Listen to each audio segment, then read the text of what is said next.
Hi, I'm Dr. Elizabeth Esty, your host for our second episode in our Colorado Bridge series, MAT in the ED, Nuts, Bolts, and Clinical Nuggets for Emergency Physicians Treating Opioid Use Disorder.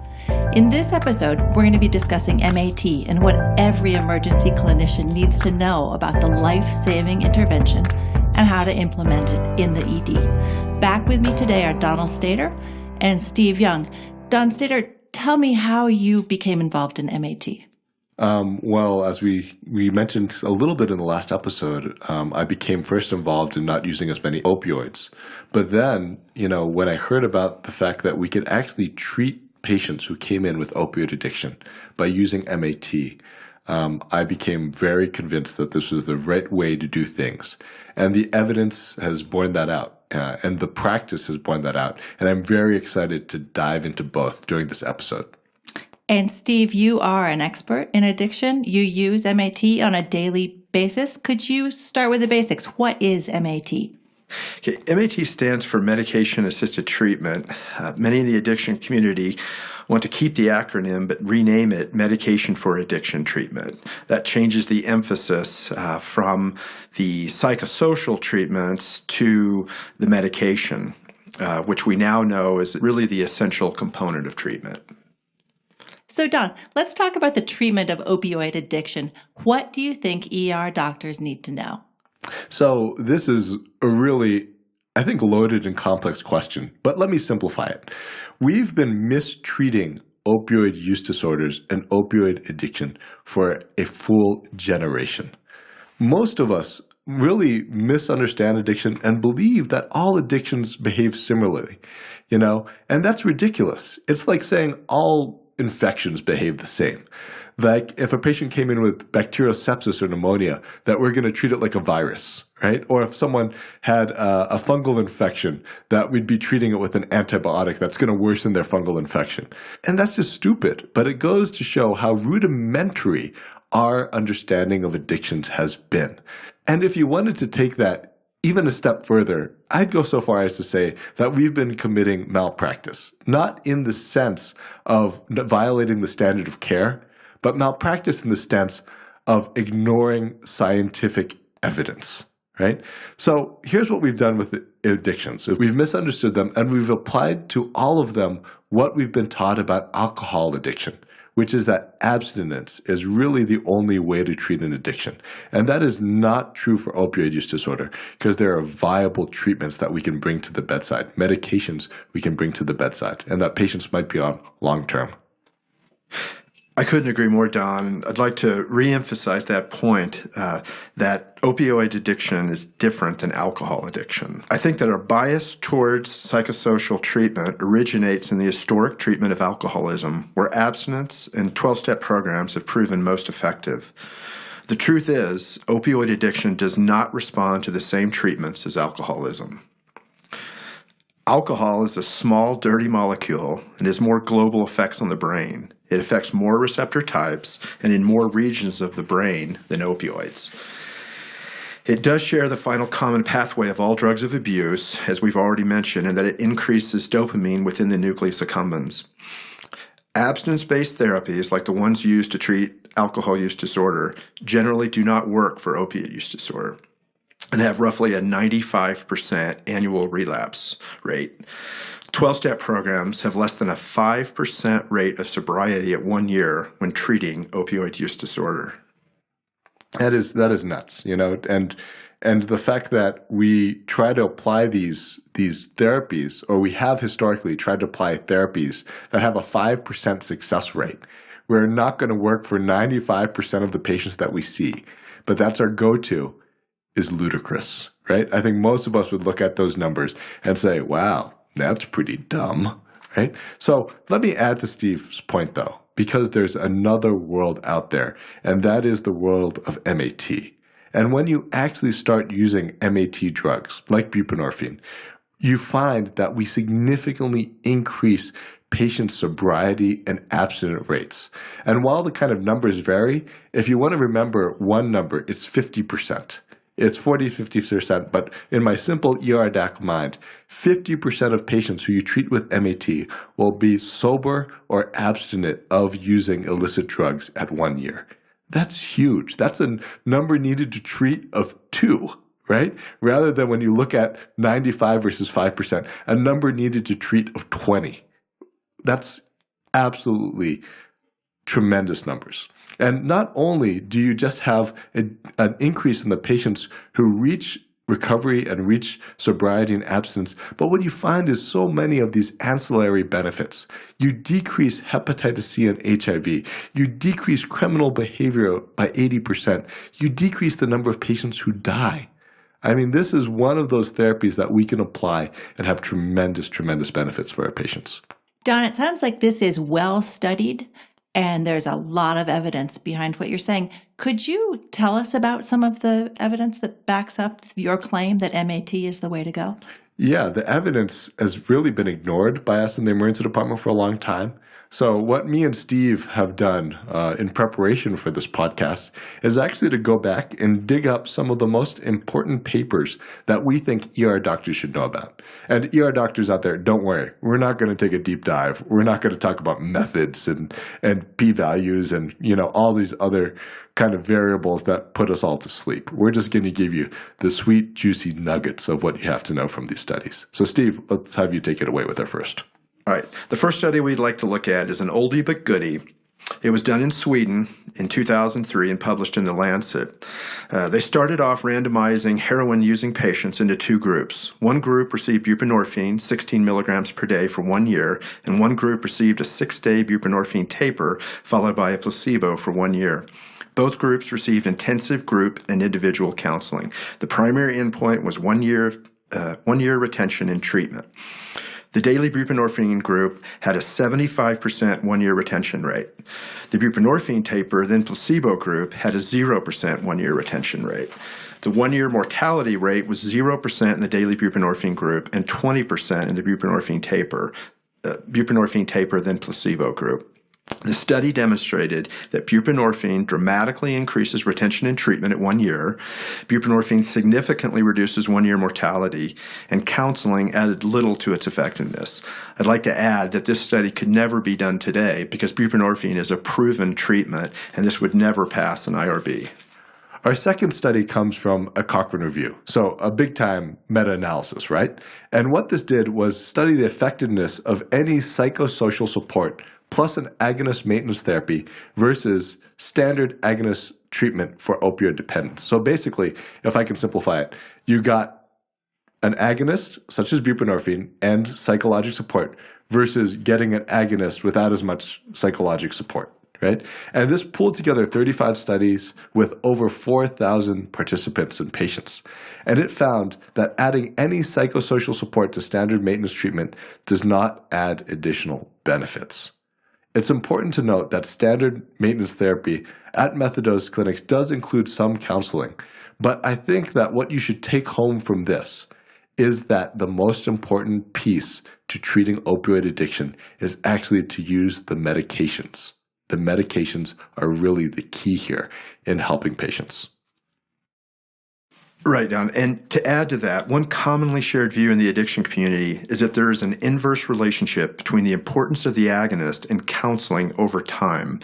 In the beginning stages of treatment, almost 100% of the benefit comes from the agonist, but over time, its importance for many diminishes and the benefit of counseling increases.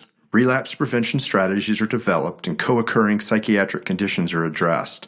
Also, case management is important in the beginning to help with wraparound services such as help with housing, transportation, and coordination of medical care. And I'd like to note that I work with many highly talented and dedicated master's level counselors who contribute immensely to the treatment experience of our patients. I do, however, feel the role of counselors in the beginning stages of treatment is limited and that requirements for counseling should never get in the way of agonist treatment. So, Steve, I'm a little relieved. At first I thought you meant that counseling had no role in the treatment of opioid use disorders, and clearly it does. Yeah, and I think that people sometimes misread the study to think that counseling is worthless. I could not disagree more with that. I think counseling is an extremely important part of patients getting into long-term recovery and keeping them in long-term recovery, as Steve said. But I also want to emphasize to those out there who think that counseling is just the one thing that's going to help patients, is that no, that's not the fact. And in fact, that there is evidence that the medication is the most important piece to keeping patients in long-term recovery. Okay, if I could move on to the next study, and it's a biggie for us in the emergency department. It answers the question, can MAT work in the ED? Does initiating MAT in the ED make a difference?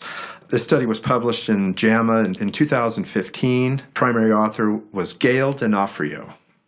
So they had 329 ED patients with opiate use disorder screened and randomized. 1/3 to the referral group, patients were given a pamphlet, 1/3 to the brief intervention group, plus facilitated referral by a health promotion advocate. 1/3 to the buprenorphine group also had brief intervention and referral. The primary outcome was enrollment in and receiving addiction treatment 30 days after randomization. Then the results, the referral group had 37% still in treatment 30 days, the brief intervention and referral group 45%, the buprenorphine plus brief intervention and referral group 78%. Patients needing inpatient treatment services later on in the referral group 37%, brief intervention and referral group 35%, buprenorphine plus brief intervention and referral group 11%. Conclusion? ED-initiated buprenorphine treatment significantly increased engagement in addiction treatment, reduced self-reported illicit opioid use, and decreased use of inpatient addiction treatment services. So starting patients on buprenorphine in the ED is the best way to get our patients into treatment. You know, Gail has been such a leader in this field, just truly a revolutionary when it comes to our perception of how to treat this in the emergency department. So I just want to give her a ton of credit. I know that when you look back at this probably 10 years from now, she's going to be one of the heroines of emergency care. So the next study actually goes to what happens when we do not treat patients with opioid use disorder with an opioid agonist. And this study was published in Psychiatry in June of 2018 and is titled Effects of Medication-Assisted Treatment on Mortality Among Opioid Users, a Systematic Review and Meta-Analyses. So again, I like my meta-analyses. They pull together a lot of studies to give us a lot of really strong data. And I'm not going to go over all this, but here's the findings. You have two findings to remember for those of you who are listening. One, the finding is that compared to patients receiving MAT, untreated patients with opioid use disorder at 1 year had a 2.5 times greater mortality, and they had an 8 times greater overdose mortality. The conclusion is really simple. MAT keeps people alive. So we get some concrete numbers. There's a recent study in Annals of Emergency Medicine. It was titled 1-Year Mortality of Opioid Overdose Victims Who Received Naltrexone by Emergency Medical Services. Excluding those that died the same day of naloxone administration, 9.9% died within 1 year. 9.9% mortality rate at 1 year. The median age of death in the study was 46. Let's put that into context. Compare this to a study published in Open Heart in 2016 entitled Mortality Pattern and Cause of Death in a Long-Term Follow-Up of Patients with STEMI Treated with Primary PCI. Of all patients, including patients not surviving to discharge, there was a 7.3% mortality rate at 1 year. The mean age of death was 72. You're talking about a disease process that is every bit as deadly as acute coronary syndrome. There was a greater 1-year mortality associated with opioid overdose than with STEMIs requiring PCI. As emergency physicians, we need to give the same attention to patients with OUD as we do those with CAD. One could argue that we should give them more attention because there is the potential for more life lost. The opioid overdose group had a mean age 26 years younger than the STEMI group. Yeah, and I think that it's so important to understand that opioid use disorder, those patients are as sick as your patients who are having a STEMI when you look at their 1-year mortality. They're actually sicker. And it's a disease of 20 and 30-year-olds. You know, it's not a disease of patients who are 60 and 70 and have had a nice full life in a sense, you know. When you think about it, that compounds the tragedy of opioid use disorder. And it really just compels us to think, yes, we need to treat opioid use disorder like a medical emergency, which it is. Don, that is very interesting and very alarming. Steve, this sounds like a huge paradigm shift in the field. It is a paradigm shift. The idea that opiate withdrawal is not life-threatening is a myth. Patients will treat their withdrawal with opioids, and many will die of an overdose. When they present to our EDs in withdrawal, have overdosed, or have needle-related infections, we need to manage them appropriately. We need to either initiate treatment or at least give them Narcan and make a solid referral to treatment. It's the right thing to do. It does sound like the right thing to do.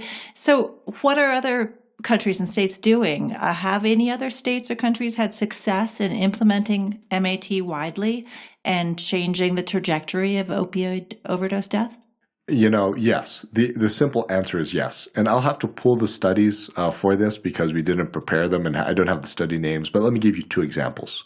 One is France. France, in the 1980s, I believe, was experiencing this tremendous heroin epidemic.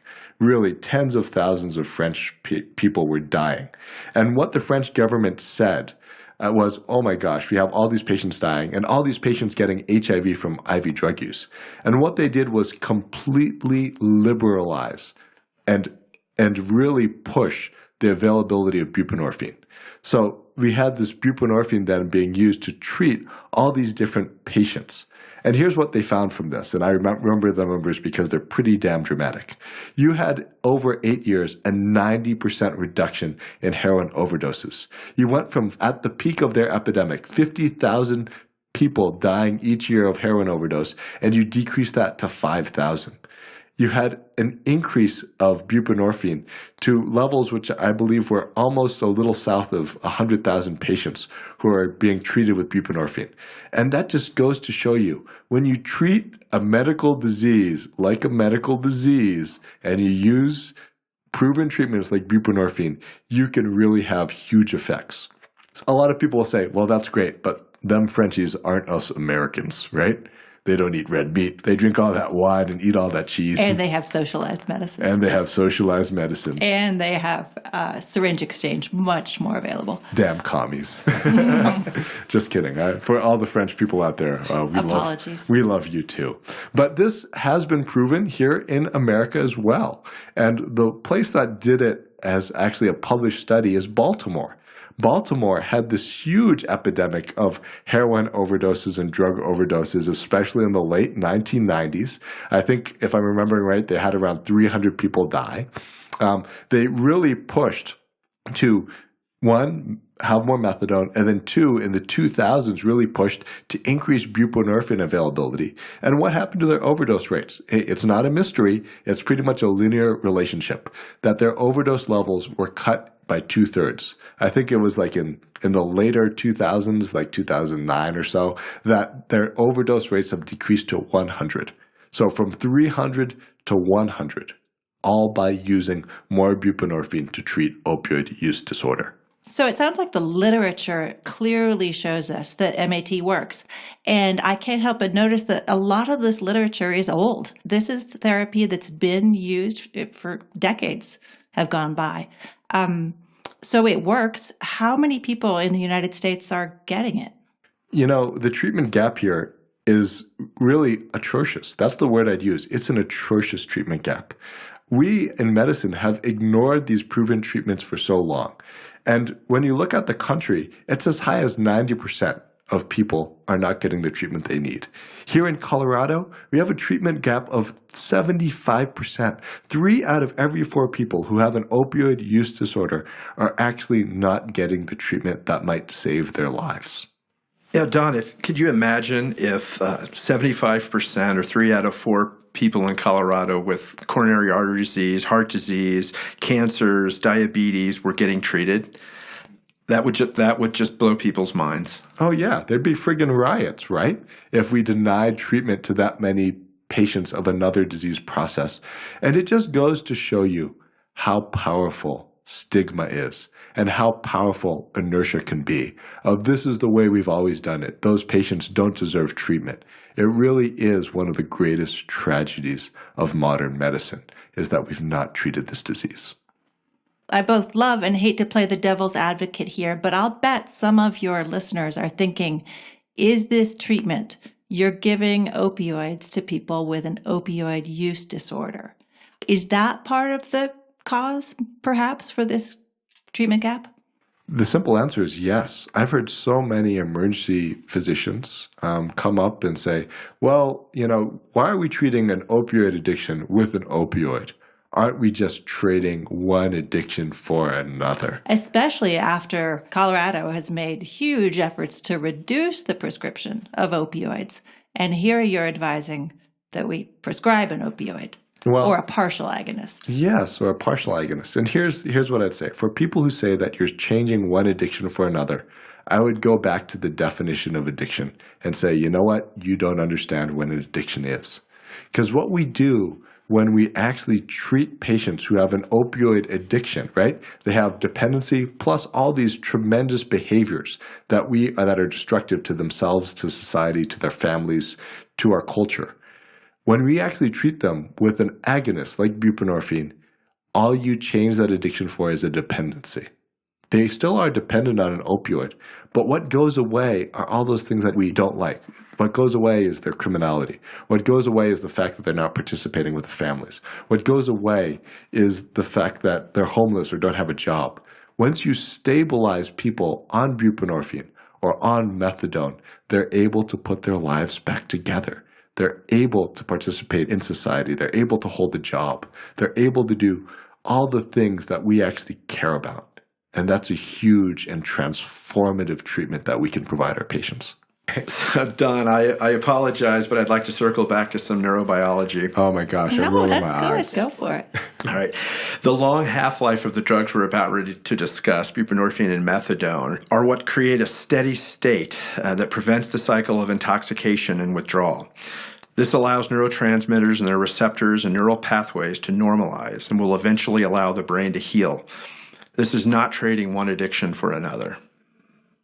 Yeah, and that's great. Even at the brain level, this is behaving very differently than an opioid use disorder where you're getting these huge highs and huge lows.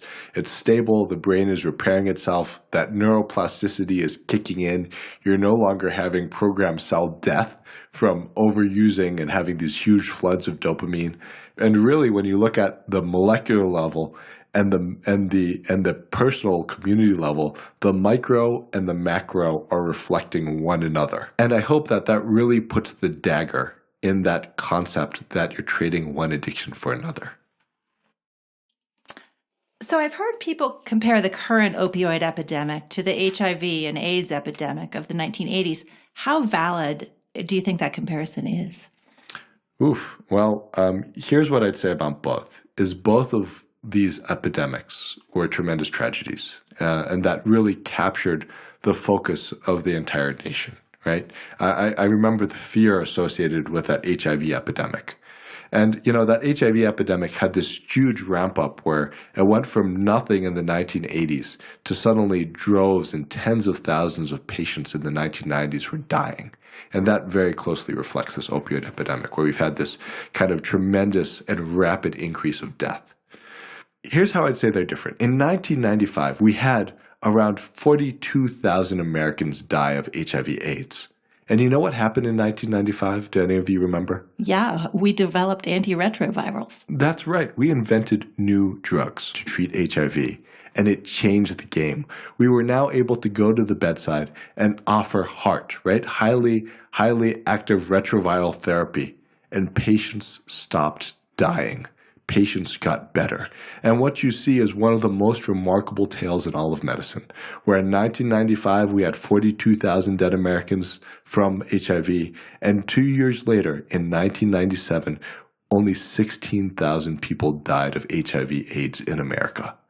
One of medicine's greatest success stories. Now, let's compare how that's different to the opioid epidemic, right? Where we've had this tremendous increase of death and carnage and morbidity and mortality. 70,000 people, over 70,000 people died of an overdose in 2017. Over 50,000 of those were from an opioid overdose. We've been able to cut the rates of opioid use disorder deaths since the 1930s. That's almost 90 years. The only reason we haven't done so is because we decided not to use these drugs. And that is a tragedy. We should all hang our heads in shame. And I think that history will look back and shake its head at how we've actually approached this patient population. But here is the silver lining. Here's how this can be the same as the HIV epidemic in the 1980s. We can decide to use the medications that are available to us. And if we do so, we can have a similar decrease in death the way that we had with HIV/AIDS. We just have to use the tools that are available. I think it's worth noting, Don, also that both of these epidemics had a lot of stigma associated with them. What you're saying, if I hear you right, is in the case of HIV, we rallied and developed treatments and used them effectively. And in the case of the current epidemic, those treatments have been here for 90 years and we haven't been using them. Yep. And I think it just goes to show you how deadly a force stigma is. Really, the only reason we haven't used these drugs on patients with opioid use disorder is from stigma, because the science is there, right? The evidence is there. We've just decided not to use these because it's okay to let this patient population die because they're bad people. All of that feeds into this narrative that surrounded these patients for so long. And that's something that we have to change. And particularly now that we have the neurobiology that Steve has laid out for us, there's no excuse for not treating this chronic medical condition. So let's summarize the 5 key takeaways from this podcast. First, medication-assisted treatment is a key and growing frontier in emergency department care. Second, addiction is a disease that is misunderstood and not adequately taught in school. We've misunderstood deeply that the treatment of all addiction is simply abstinence. Third, the evolving thinking around opioid use disorder is that it is best treated with medication. An opioid use disorder should be treated with an opioid agonist or partial agonist. Fourth, MAT is shown to substantially decrease mortality and morbidity. There is copious evidence for this, much of which will be posted in the show notes. Finally, number 5, the treatment gap for opioid use disorder is egregious and is as high as 75% in our state. We can do better. In our next episode, we're going to talk about buprenorphine, the hallmark drug that is going to change the way you treat opioid use disorder in the emergency department. Thanks for listening. Thank you for tuning in. You can find show notes, links to further information, and so much more at coloradomat.org. Please give us a visit.